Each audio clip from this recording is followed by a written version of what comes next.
ওই মরা যায় খাওয়া যাবো না না করছে হাত দিচ্ছে আরে ও মিন তো জোড়াই আছে না বড়া দিলে তুই বাস পেটি মাছ বইয়া বাসলাম আর কি একবারে আমি কইছিলাম গোড়ান থেকে দুই তিনটা মোবাইল আনলে ভাই তোমরা আসলে ই করো না সর্দার মানো না তোমরা এনে হয় না সর্দার মান এই যে চোখ করে রইছে জাল ধরে একটা কথা সর্দার মানতে হবে সর্দার যেভাবে কয় ভাবে কাজ করতে হবে মান্না কোনো ফোন টোন নাই স্যার কি কয় তাহলে তো পাহাড়ের মধ্যে ঠুয়াইছে তাহলে ওড়াই ওসা করো ওসা করো ওসা করো গড়ি বেরি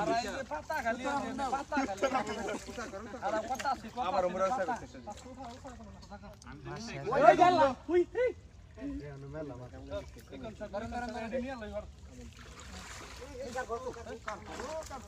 তেল লাগবে কাফু বাজিলের কাফু এই সজীব ভাই পুকুর ওই যে কাফু তো আমরা নক সজি তোর কোনার মধ্যে মাছ রয়ে গেছে না জারদা নিছি মানে একটা দেন একবার কানে নিচে দেখাই দিবা কারণ